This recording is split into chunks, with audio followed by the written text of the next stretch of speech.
On the news, President Trump fires FBI Director Comey. 25 days later, June 3, 2017, Augusta, Georgia. The FBI used a recorder to figure out everything that was happening. At 3:30 p.m., FBI agents Garrick and Taylor talk to Reality Winner. They inform her that they have a search warrant for her house on possible mishandling of information because Reality Winner is a former American information specialist. They find out she lives by herself. They seize her phone. They tell her to get the dog and not touch anything in the house. They also have a warrant to search the car. They find out she has guns in the house. An unknown male shows up at the scene. Taylor knows him, and there will be more people showing up too. Reality takes the dog out. She runs to close her front door to stop the cat from running out. More people pull up to the scene. Taylor and the unknown male search the house for evidence and to see if anyone is hiding there. The FBI agents close off the house as a crime scene. They make small talk about her dog. They let her bring the groceries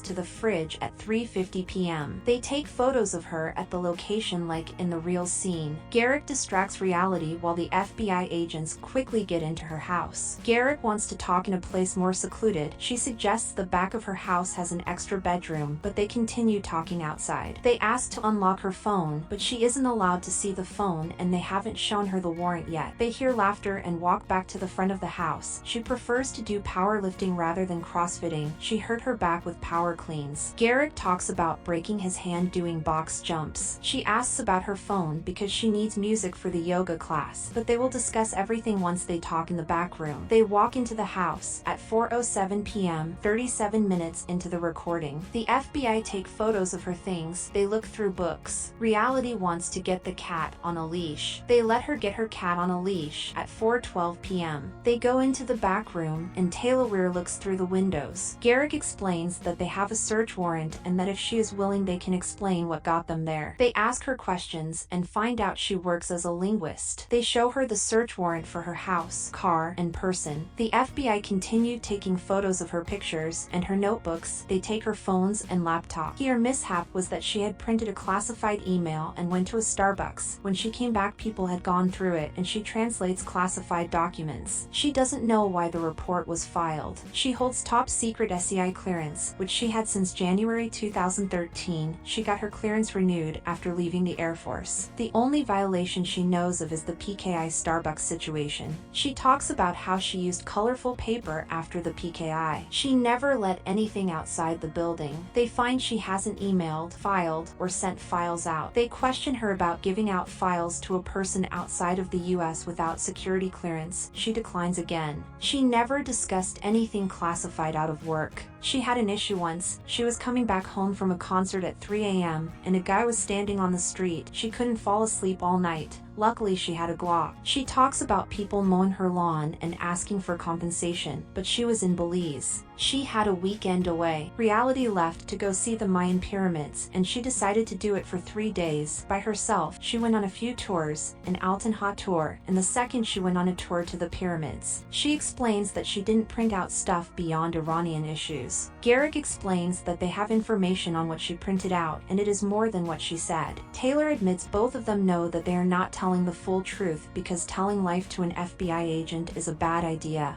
They are all talking voluntarily. He asks her to think about it carefully. She explains that she printed out one article because she wanted to read it. Around later March, it was an NSA article on Pulse about redacted information. She found it through going into Pulse. She left it on her desk for 3 days and only read half of the article. She got into a fight the same week around mid-April. She starts stressing the more they talk. Garrick knows that she printed out a document on the 9th of May. She admits she did print out a document and after she put it in the burn bag, the white box in the break room. They question her if she had taken the article out of the building or sent it. The same article had made it out of the NSA, so that is why the FBI is there. There are a small number of people that printed the article, but it all leads to her. They are curious about why she decided to release the article. They believe she made a mistake. They are trying to figure out why she did it. She mentions that she slid it in the burn bag folded in half. The specific details that the article was sent to a news source that she subscribed to. They believe she just messed up or she was angry for a minute. They hope it's not an ongoing problem. She got it out of the office by folding it in half in her panties, put it in an envelope, and send it to a news outlet. She wasn't trying to be like Edward Snowden. She wanted them to put something else on besides Fox News. She mailed it through a mailbox. She saw websites about welcoming whistleblowers. Garrett goes to get her some water. The mail and Taylor talk about how the cat is a big girl, and she adds that the cat will snatch food out of her mouth. They laugh about it, but are interrupted by Garrett. They resume the interrogation. They find out she has a Tor browser. She was angry because the US officials were acting like nothing had happened, but they classified documents on Russia's espionage and influencing the US election. She realized she had to leak it because the decision was beyond her. She believed it was already compromised. She thought at that moment, why would she have that job if she was going to be helpless to the public? She knew the truth and felt the public had to know the truth. She found the site by scrolling on her phone.